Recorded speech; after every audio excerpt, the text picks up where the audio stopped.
క్షేత్రంలోకి మొట్టమొదటిగా ఇచ్చేస్తారో వారందరూ కూడా ఈ సాగర సంగమం దగ్గర స్నానం ఆచరించి మొట్టమొదటిసారిగా ఈ ఆంజనేయ స్వామి వారి దర్శనం చేసుకుని ఈ క్షేత్రానికి వచ్చారు స్వామి అని చెప్పి ఆజ్ఞ తీసుకుని అప్పుడు క్షేత్రంలో అడుగుపెట్టి అప్పుడు తర్వాత స్వామివారి దర్శనం చేసుకోవాలి అని చెప్పేసి బ్రహ్మ పురాణంలోను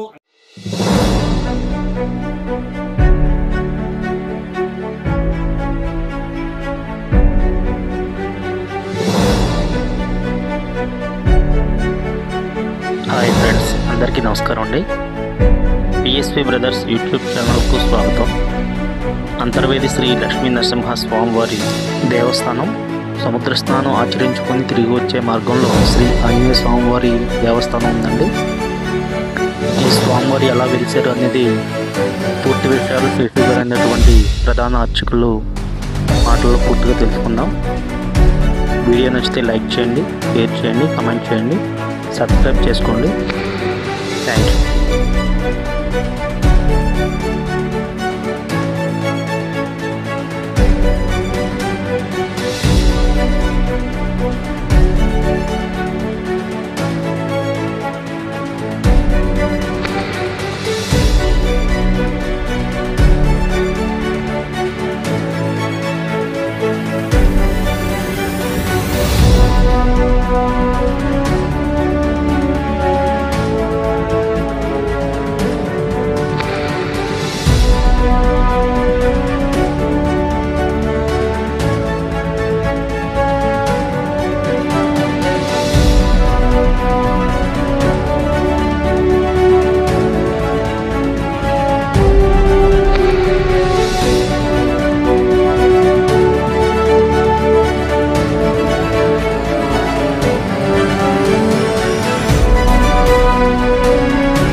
ఆపదామపహర్తారం దాతారం సర్వసంపదాం లోకాభిరామం శ్రీరామం భూయో భూయో నమామ్యహం అమలకనకవర్ణం ప్రజ్వలత్వాక్షం సరస్వతం సుప్రసన్నం పటుధరగనగాత్రం కుండలాలంకృతాంగం గణజీకరవాలం రామదూతం నమామి.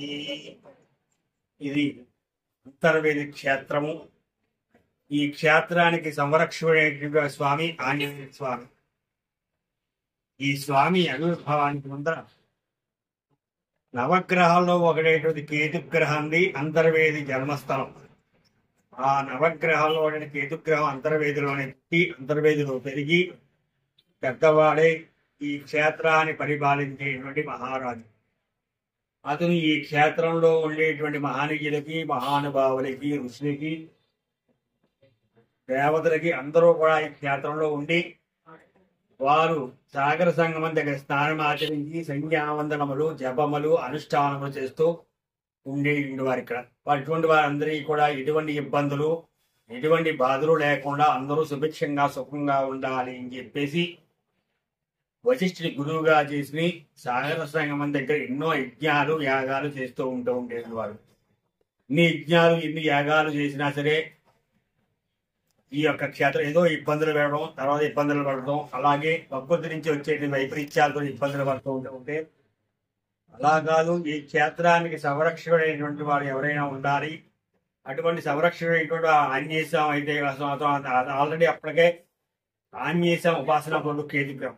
అటువంటి ఆంజనేయ స్వామి వాసం తపస్సు చేస్తానని చెప్పేసి సాగర సంగమం దగ్గరికి పోయి ఆంజనేయం మహావీరం బ్రహ్మ విష్ణు శివాత్మకం తరుణం శాంతం ఆంజనేయం ప్రమామ్యం అని చెప్పేసి తపస్సు చేసి ఈ మంత్రంతో తపస్సు చేస్తూ ఉండేటమాట.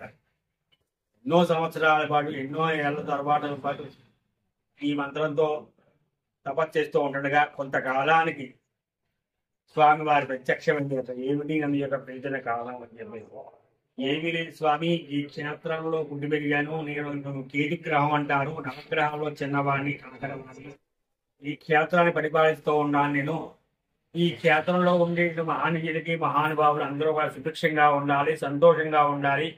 ప్రకృతి నుంచి వచ్చేటువంటి వైపరీత్యాలు ఏమీ లేకుండా అందరూ సురక్షితంగా ఉండాలని చెప్పేసి మిమ్మల్ని నేను ప్రార్థిస్తూ వచ్చాను. మీరు ఈ క్షేత్రంలో ఉండి క్షేత్రాన్ని సంరక్షణ చేస్తూ నా తరపున మీరే ఈ క్షేత్రాన్ని పరిపాలిస్తూ ఎటువంటి వారికి ఎటువంటి ఇబ్బందులు లేకుండా అందరూ సుభిక్షంగా ఉండేలా చూడవలసిన బాధ్యత మీదే స్వామి అని చెప్పారు.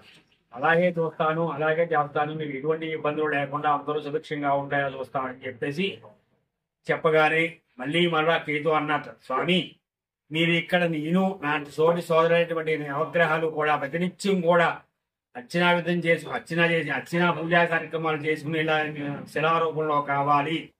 ప్రతినిత్యం కూడా మీకు అభిషేకాలు పూజలు అనుష్ఠానాలు చేసుకుంటూ ఉంటాం, మీరు శిలారూపంలో కావాలి అని చెప్పేసి ఆ కేతుగ్రహం ఉత్తరంగా నుంచి ప్రార్థించగా స్వామి దక్షిణంగా విలిచాక దక్షిణంగా ఉండి స్వామి చాలా కాలం చాలా యుగాల వరకు కూడా అర్చనా కార్యక్రమాలు పూజలు నైవేద్యాలు జరుగుతూ ఉండేవి. అక్కడే ఆ సముద్రం దగ్గరే ఆలయం ఏర్పాటు చేసి అక్కడే కార్యక్రమాలు పూజా కార్యక్రమాలు ఏర్పాటు చేస్తూ వచ్చారు. చాలా యుగాలు వరకు జరుగుతూ ఉన్నాయి. కలియుగం వచ్చేసరికి కొంతకాలానికి కలియుగ ప్రభావం వల్ల కలియుగంలో కూడా అక్కడే పూజా కార్యక్రమాలు జరుగుతూ ఉండేవి. ఒక 100 సంవత్సరాల క్రితం కలియుగ ప్రభావం వల్ల ఈ పోటుకి పాటుకి ఆలయం అంతా కూడా సముద్ర గర్భంలో కొట్టుకుపోయింది. సముద్రంలో కొట్టుకుపోయిన తర్వాత కొంతకాలానికి గ్రామస్తులందరూ కలిపి అనుకున్నారు, క్షేత్రానికి సంరక్షకుడు ఆంజనేయమని చెప్పబడుతుంది. మొట్టమొదట స్వామివారి దర్శనం చేసుకుని ఆజ్ఞ తీసుకుని క్షేత్రంలోకి అడిగి ప్రవేశించిన తర్వాతే స్వామివారి నరసింహస్వామి వారి దర్శనం చేసుకోవాలని చెప్పి ఆధారాలు చెప్పబడుతున్నాయి, క్షేత్రం చెప్పబడుతుంది. కానీ ఆలయం చూస్తే ఏమి మనకి ఆలయం లేదు, ఏదో ఒక ఆలయాన్ని ఏర్పాటు చేసుకుందాం, ఇదే సముద్రం దగ్గర అయితే మళ్ళీ సముద్ర గర్భంలో కొట్టుకుపోవచ్చు అని చెప్పి గ్రామానికి సముద్రానికి దూరంగా ఆలయాన్ని ఏర్పాటు చేసుకున్నారు. చిన్న ఆలయాన్ని ఏర్పాటు చేసుకుని ఆ స్వామివారిని ఇప్పుడు ఉండేటువంటి స్వామి ప్రతిష్ఠింప చేసుకున్నారు. ఎదురుకుండా ఉన్న స్వామి పూజా కార్యక్రమాలు ఏర్పాటు చేసుకున్న తర్వాత ఎవరో కల్లో కనిపించి చెప్పాట, స్వామి క్షేత్రంలో నేను ఆలయంలో ఇక్కడే పెరిగాను, అలాగే ఈ క్షేత్రంలో స్వామి సముద్రం దగ్గర ఆలయం నా ఆలయం అంతా కూడా సముద్ర గర్భంలో కొట్టుకుపోయింది, కానీ నేను మాత్రం సముద్ర తీరంలోనే ఉన్నాను, నన్ను కూడా వెతికి తీసుకెళ్లి స్వామివారి అక్కడే పునఃప్రతిష్ఠ చేసి నాకు కూడా పూజా కార్యక్రమాలు అభిషేకాలు నివేదనలు ఏర్పాటు చేయండి అని చెప్తాట.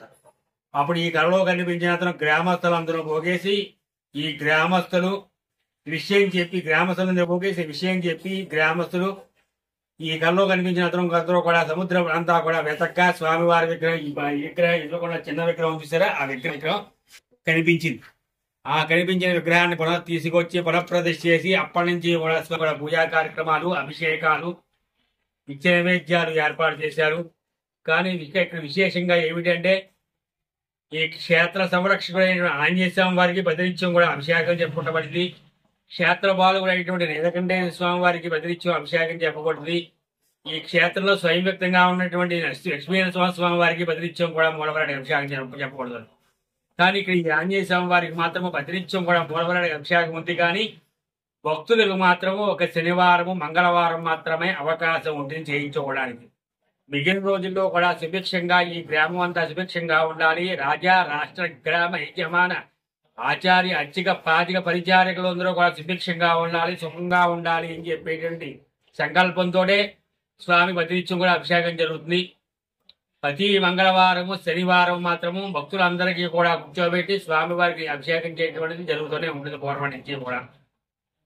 ఉత్తు రోజుల మంగళవారం నాడు మామూలు స్వామికి ఇష్టమైనటువంటి రోజు కాబట్టి సర్వత్ర సర్వకాల సిద్ధి అని చెప్పేసి అందరూ కూడా ఎవరు ఏ కోరుకుంటారో ఆ కోరికలన్నీ కూడా నెరవేర్చడం కోసం అని చెప్పి స్వామికి మంగళవారం అభిషేకం జరుగుతుంది.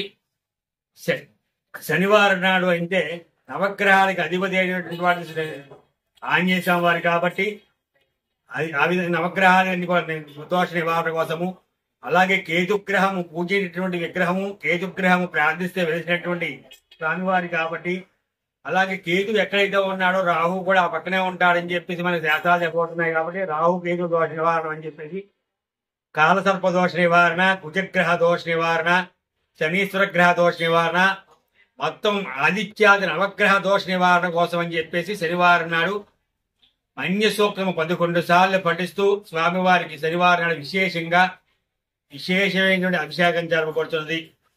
అలాగే ఆ స్వామివారి యొక్క మంగళవారము శనివారం అభిషేకాల్లో ఇప్పటికే చాలా మంది భక్తులు అభిషేకాలు పూజలు చేసుకుంటూ ఉంటారు శనివారం మంగళవారం. అలాగే విశేషంగా మిగతా భక్తులందరూ కూడా వచ్చి శనివారం నాడు గ్రహ దోషాలకి గ్రహ పూజ నిమిత్తం అని చెప్పేసి 11 సార్లు మంజ సూక్తంతో 11 సార్లు స్వామివారికి విశేషంగా అభిషేకం జరుగుతుంది. అభిషేకంలో ప్రతి ఒక్కరూ కూడా పాల్గొని గ్రహ దోష నివారణ పొంది అందరూ కూడా సుభిక్షంగా ఉండాలని చెప్పి కోరుతున్నాం. చూసి నమస్కారం చేసుకోండి. మొట్టమొదటి ఈ స్వామి ఇప్పుడు నిజరూపదర్శితో ఉన్న స్వామి స్వయం వ్యక్తంగా కేతువు ప్రార్థన పూర్వకంగానే స్వామి స్వయం వ్యక్తంగా స్వయంభవంగా వెలిశారు. తరువాత ఎదురుకుండా ఉన్న స్వామి అలంకారంతో ఉన్న స్వామికి విగ్రహము, తర్వాత ఉత్తర విగ్రహము నమస్కారం చేసుకోండి. ఇక్కడ స్వామి వారికి ప్రతినిత్యం కూడా అభిషేకాలు పూజలు జరుగుతూ ఉంటాయి. అలాగే స్వామి వారికి హనుమత్ వ్రతం రోజున వ్రతాలు జరుగుతూ ఉంటాయి. అలాగే స్వామివారికి ఇష్టమైన పంపానది జలాలతో విశేషమైన అభిషేకం జరుగుతుంది. అలాగే హనుమత్ జయంతికి విశేషంగా అర్చనలు పూజలు హోమాలు జరుగుతాయి. విశేషమైన జనాలు అందరూ కూడా భక్తులందరూ కూడా విచ్చేసి స్వామివారి యొక్క కార్యక్రమంలో పాల్గొంటారు. స్వస్తి.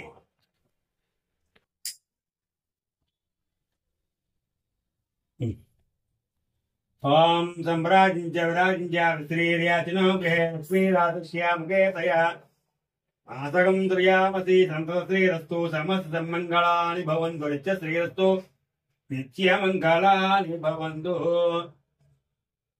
శ్రీ భక్తాంజయ స్వామినే నమః. ఆనందపూర్ నిరాజంతస్యామి నిరాజనానంతరం దుద్ధాచి సమర్పయామి.